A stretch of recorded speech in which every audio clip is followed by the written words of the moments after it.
qué gusto para mí poderlos saludar en este miércoles.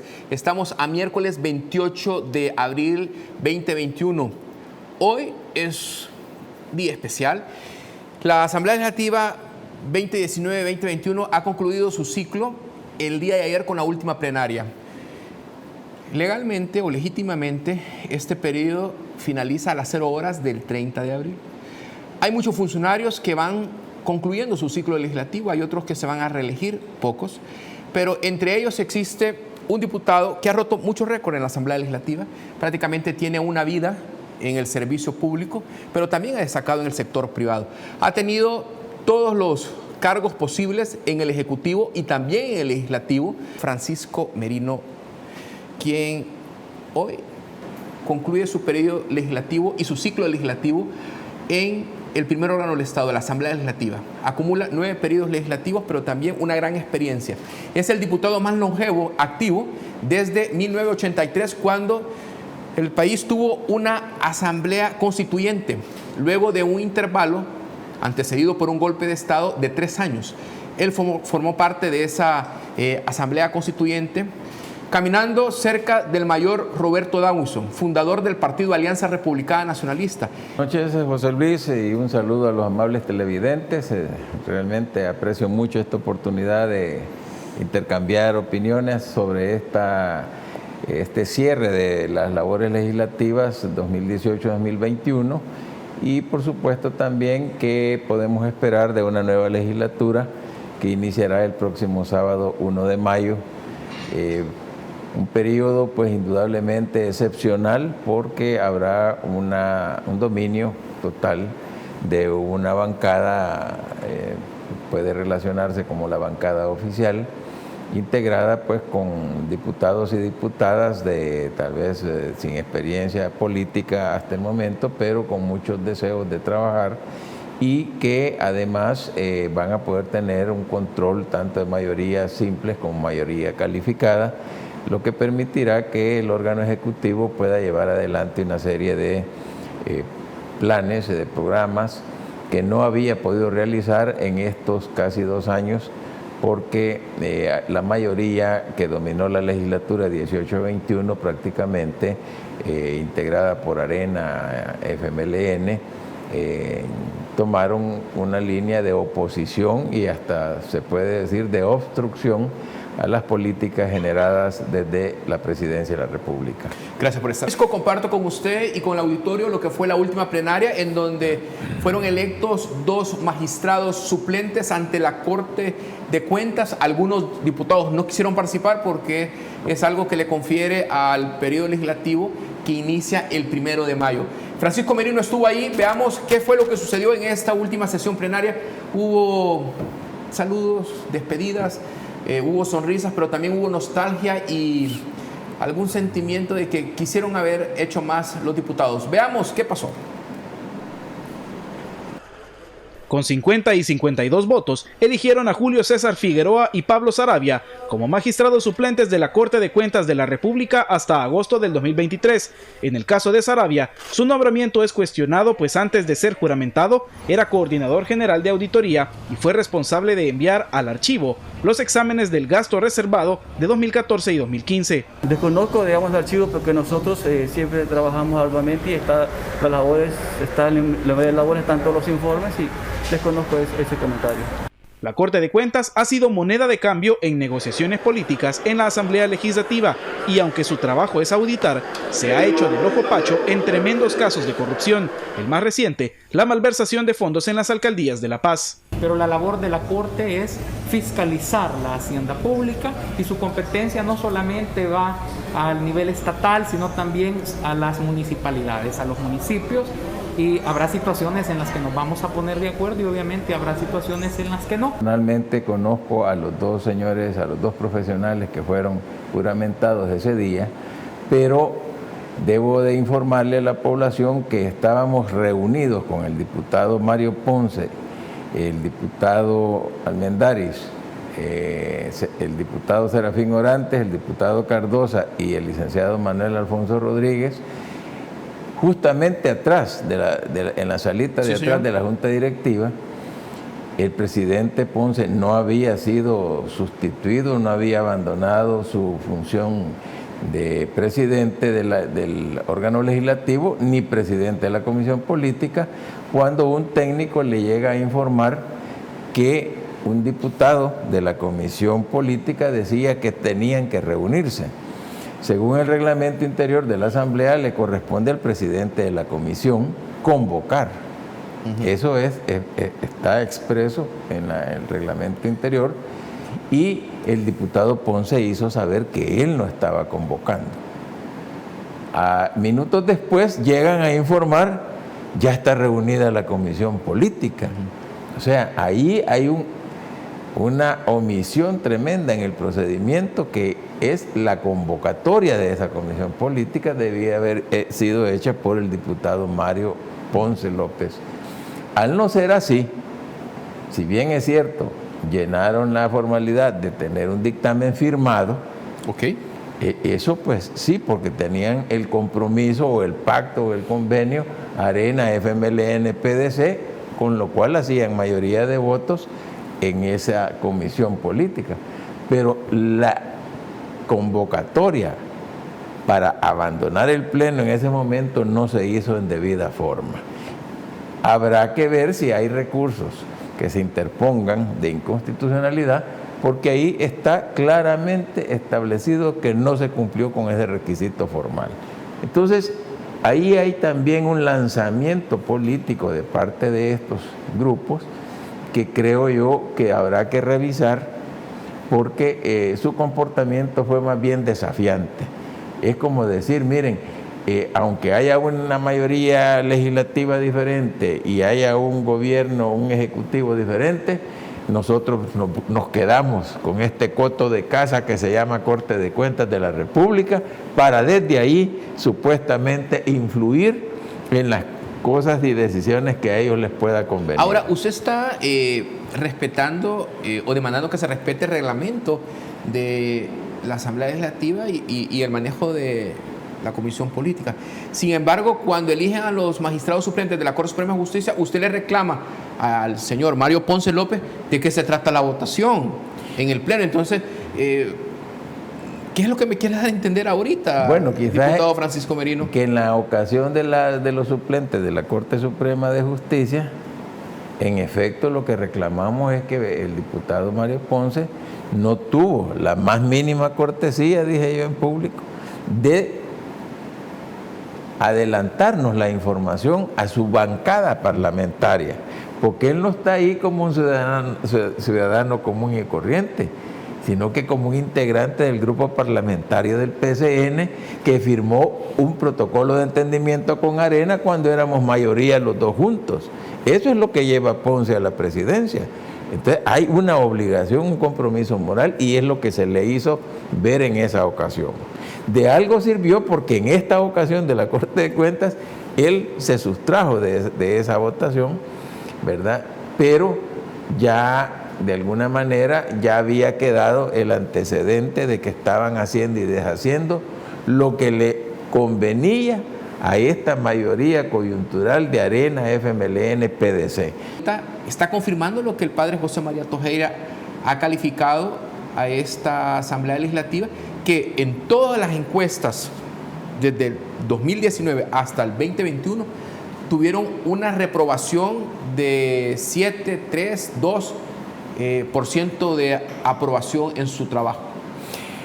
Efectivamente, esta legislatura, como dije, ha adolecido de demasiadas fallas. Recordemos que la legislatura tuvo dos partes, la primera presidida por el doctor Norman Quijano y la segunda por el diputado Mario Ponce. El diputado Quijano tuvo un discurso que hacía parecer que en esta legislatura se iba a ordenar la institución. Ordenar en muchos aspectos, administrativamente, ya para en el momento que recibe Norman Quijano, ya había un exceso de personal que había sido aumentado exageradamente en los últimos 10 años, y en donde precisamente los partidos políticos, y lo digo con conocimiento de causa, hicieron un subterfugio para obtener una especie de financiamiento de fondos públicos para sus estructuras partidarias. Eso es lo único que se puede entender de por qué se contrató tanta gente en cargos que no eran indispensables, no se justificaban. Tanto es así que cuando hacemos el recuento, que qué pasaba en la Asamblea hace 10 años, o 12, o 15, que ya éramos 84 diputados, con menos de la mitad del personal que existe ahora, con equipo no tan avanzado tecnológicamente como lo hay ahora. Era un trabajo intenso. Y había debate, yo recuerdo. Y había un debate, pero un debate. El Partido Demócrata Cristiano, el Partido Arena. Sí, había un debate. El Partido de Concertación, Partido de Conciliación Nacional, el Partido Paisa. Con mucha sustentación. Hay que decirlo, uno como diputado se veía exigido a estudiar los temas para ir al debate en público. No era de improvisar como ahora de repente alguien quiere, desde que pusieron esas cámaras ahí, los televisores, le mandan saludos ahí hasta el chucho allá de su cantón y se ponen a hablar unas incoherencias. ¿Por qué? Porque sienten que los está viendo la población, ¿va? Y se están Cuando hacen uso de la palabra, mandan saludos. Pero se les olvida llevar siquiera un guión lógico que diga, que se le entienda qué es lo que ha querido decir, pues no solo por aparecer en las pantallas, sí, sino que en qué argumentos está aportando para que la misma población sepa asimilar y entender el porqué de tal o cual votación o cual decisión. Antes sí se hacía, hay que reconocerlo. La calidad legislativa, ojalá lo tomen en consideración la futura legislatura. ¿Pero en qué periodo había calidad legislativa? Mire, la constituyente para mí fue un ejemplo, sinceramente. ¿Quién es el característico ver fotografías de diputados dormidos? Carlos Ruiz, sí, inclinándose en la butaca. O sea, no entiendo yo eso. Sí, no, es que... Y yo no lo quiero criticar peyorativamente. Son incidencias, o sea, hay un agotamiento, usted lo está diciendo. Puede haber cansancio, pero tampoco... No, pero es lo mismo, mire, es consecuencia del desorden. Si recordamos cuando se estaba decretando el estado de emergencia por la pandemia, recordemos que había una convocatoria del Pleno a las 9 de la mañana sin que existiera un dictamen. Entonces llegaba el Pleno a estar sentados, allá las negociaciones afuera, o las discusiones, o las consultas, y allá como a las 6, 7 de la noche, comenzaba la plenaria, sin que el Pleno que estaba sentado ahí hubiera siquiera leído de lo que se iba a tratar la discusión. Claro. O usted ve las votaciones, uno detecta inmediatamente. Si le hicieran una prueba rápida a los diputados que están votando a favor, le aseguro que ni el 50% sabe lo que se está votando, pero puyan el botón. Y lo puyan por disciplina. Y en estas últimas plenarias se llegó al colmo que ya varios diputados propietarios se ausentaban, no estaban de acuerdo con el procedimiento, y usted veía una veintena de diputados y diputadas suplentes haciendo más presencia que los propietarios, sin que se hubiera demostrado que el propietario estaba impedido legalmente para asistir. ¿A qué quiero llegar? Que en la práctica estaban actuando más de 84 diputados. Eso es para que, al demostrar esto, se caiga todo el producto de una sesión plenaria. Mire, ¿por qué lo está diciendo hasta ahora?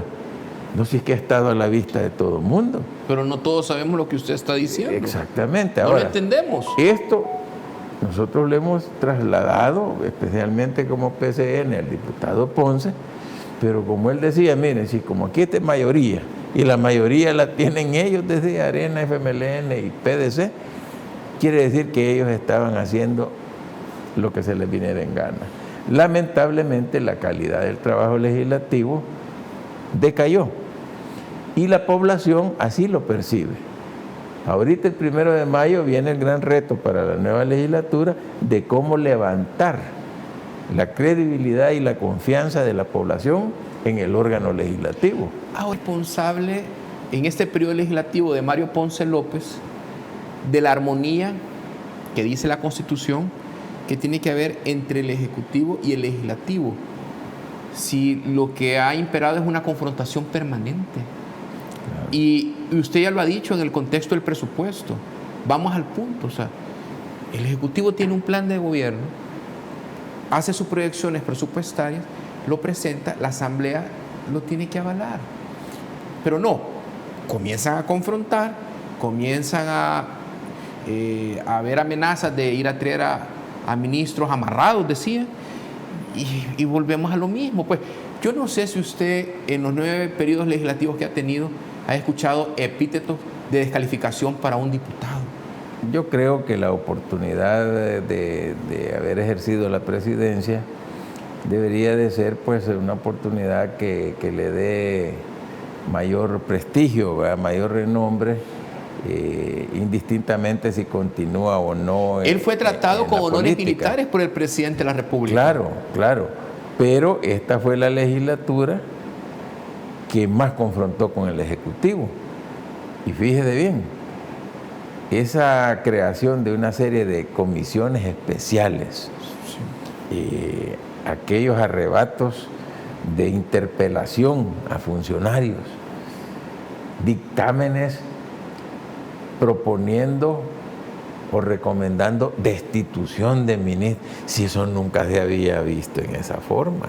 En solo 16 meses. Nosotros en algún momento, y lo hablábamos con colegas diputados del PCN, nosotros veíamos que si el diputado Ponce no podía ser respetado en la correlación que existía en esa junta directiva, hasta hubiese sido más honroso que les dejara la presidencia, porque la presidencia se cayó cuando Arena pactó con el FMLN.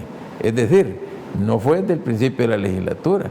Eso sucedió ya prácticamente cuando terminó la presidencia de Norman Quijano y se iniciaba el periodo de la mitad del periodo para Mario Ponce.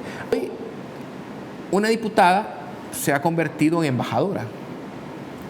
Fue Miss El Salvador en 1996, seguramente usted se recordará de ella. Sí, claro. Milena Mayorga esta noche ha hecho una evaluación de lo que ha sido esta Asamblea Legislativa, de la cual formó parte, y está denunciando los atropellos que como mujer recibió. Uno de esos atropellos fue de Mario Ponce López. Lo amenazó con demandarlo. Mario Ponce López se disculpó en privado. Veamos qué pasó con Milena Mayorga en este periodo legislativo. Hola a todos. Sé que es muy temprano para hacer un juicio de la historia, pero ustedes saben cómo fue que logramos hacer conciencia sobre la necesidad del cambio en la Asamblea desde adentro. En todos los procesos siempre hay un juicio político. Después viene el juicio de la historia. ¿Y saben qué? Lo logramos y está a punto de iniciar una nueva etapa. Esa historia comenzó bajo el liderazgo de nuestro presidente, pero todos hemos sido arquitectos de este sueño que comienza a mostrar sus mejores resultados. Logramos demostrarle al país que la clase política oscura se escondía ahí, en esa fábrica de empleos que se convirtió en una corporación legislativa. Logramos lo impensable, sacar al pacto de corruptos, como los etiqueté, porque estos jamás se preocuparon por los salvadoreños.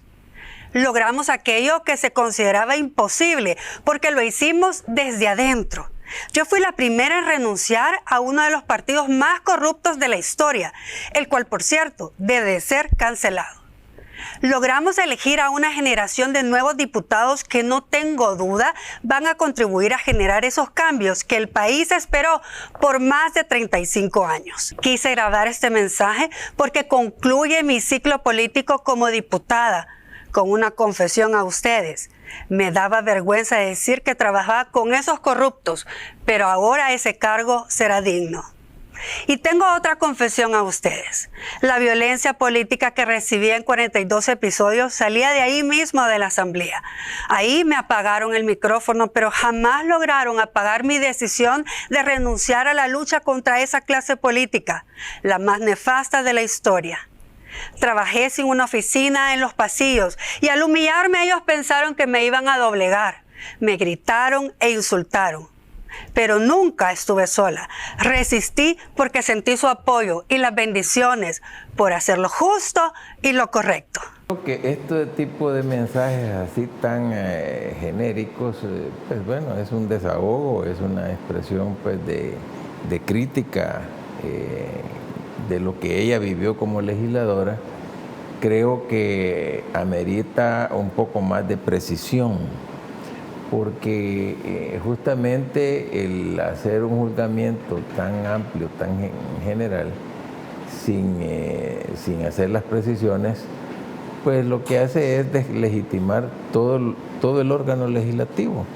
Bueno, ella habló de un pacto entre Arena y el FMLN. Pero tiene que decirlo con claridad. Mire, yo siento, lo digo, pena por varios de los colegas diputados y diputadas jóvenes que nos dijeron: esta boca es mía.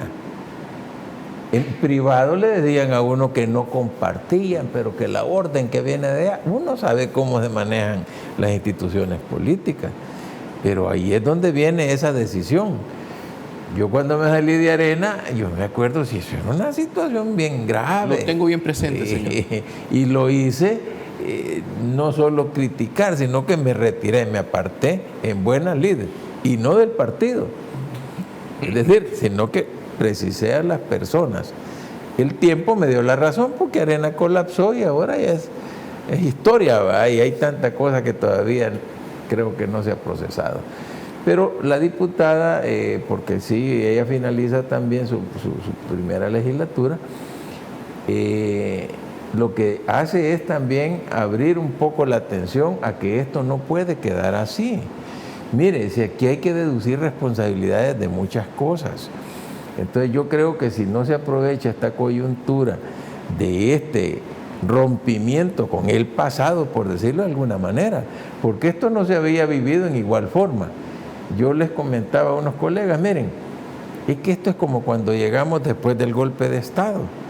Si es que no había nada, la asamblea eran 100 y pico de empleados que los habían dispersado en otras instituciones y que los llamaron para reabrir la asamblea. Pero de los que llegamos de diputados, creo que la inmensa mayoría no teníamos ni una pizca de experiencia en el quehacer político y legislativo. Y eso de que sean jóvenes con estas características, lo que da es más capacidad de trabajo, mayor entrega. Es a través del ejercicio ya de la experiencia y todo, donde uno puede incluso irse maleando. Pero yo le aseguro que los que están ingresando ahorita es como una forma de demostrar que sí van con buenas intenciones, con mucho compromiso. Eso se va a ver. Y yo siento que puede haber jornadas incluso más intensas de trabajo, y lo van a hacer y lo van a lograr. Y esas son de las cosas que la población espera. Porque para ir a actuar, al igual que ya venían actuando los otros, pues eso no sería como una gran conquista. Entonces yo sí creo que esto no debe de quedar solo como en esa sensación de amargura. Debe de haber un paso más allá y decir, bueno, hagamos la diferenciación también, porque mire, ahí hay responsables de cosas muy graves. En el pasado se decía, mire, que ha habido hasta venta de leyes. No, si es que hay quienes tenían la oficina ahí en la asamblea. Como lobistas. Pero es una forma irregular, porque el lobista es un externo. Pero ahí eran diputados que por su trabajo que les pague el pueblo recibían también beneficios de sus patrocinadores. Había un diputado ahí especialista en aquello de las modificaciones de agenda, allá de las 5 o 6 de la tarde, ya cuando la gente está como cansada, y entonces, miren, solo es un articulito, cambiémosle este renglón, pero ese renglón eran varios miles de dólares de sus patrocinadores. La legislatura han hablado un poquito más, porque han habido legislaturas que, como usted bien dice, de 5 no pasaban. Sí. Pero no, esto de que hablen más, volvemos al caso de los televisores, que mandan el saludo al chucho. Sí. Y no, es decir, pero que hablen con contenido. Claro. Eso es lo que cuesta encontrar ahí. Sí. Entonces yo decía que es una buena oportunidad la que se está Yo teniendo. le preguntaba la diferenciación entre la bancada Cian, que entra en escena el 1 de mayo, y lo que ha sido este periodo legislativo. Se ha hablado de austeridad, se ha hablado de suprimir los bonos, no sé si usted ha hecho uso de los bonos, se ha hablado de el uso del combustible, de los teléfonos móviles, de algunas otras prestaciones, de los usos de los seguridad PPI, incluso de no comprar nuevos vehículos o camionetas, como ha sido la afición en otras legislaturas, que tenía que ser una camioneta último modelo Land Cruiser, ¿verdad? A veces blindada, otras veces no. Y vimos en este periodo legislativo que todo ese tipo de vehículos, la mayoría se vendió. Sí. Ya no fue uso. Pero la bancada Cian va a tener, a diferencia de otras legislaturas, el principio de defender los intereses de la población, porque se ha creído que este pacto de corruptos que denunciaba otra vez la diputada Milena Mayorga y ahora embajadora en Washington, estuvo al servicio de la oligarquía, servicio de los sectores dominantes, que tenían a su servicio diputados que cambiaban esos renglones. ¿Cómo se tienen que comportar esta bancada? ¿Cómo tienen que identificarse con la población? Porque hay una comunicación con la población. La población tiene muchas expectativas en lo que va a hacer esta bancada en atención a que todas las promesas, todos los planes legislativos con los que ellos se vendieron es en función del apoyo al Ejecutivo. Entonces ahora es el trabajo el que les va a permitir diferenciarse. Pero ¿cómo hacer el trabajo? Aquí hay una cosa muy importante. O bajarse el salario, han hablado de bajar. ¿Usted ganaba bien como diputado? Es que el salario es 2.300. Líquido. ¿Ya no le hacen descuento ahí? No, aparte de eso vienen los descuentos de renta, AFP. Sí. ¿De cuánto recibía usted líquido, diputado? Del salario son como 1.800 líquidos más. Y esta es una cosa que viene de muchísimo tiempo atrás, gastos de representación y gastos de transporte. ¿Cómo? Y eso es lo que en total hacía en bruto $4.000, y de los 4.000 los descuentos son 500 y pico. 500. Entonces son 3.000. En total se recibe como 3.400 y algo. ¿Y usted no le daba a su partido algún tipo de cuota partidaria? El caso del PCN es diferente, que no se le descontaba a nadie, pero cada uno respondía de su campaña en el territorio, ¿verdad? Otros partidos tenían cuotas altas, en el caso del FMLN, otros como Arena, Gana. No, y acuérdense que en el FMLN de Dagoberto, por eso se salió el FMLN. Sí. Se atrasó con las cuotas y Chafigui lo sacó. Sí. Entonces, esa situación.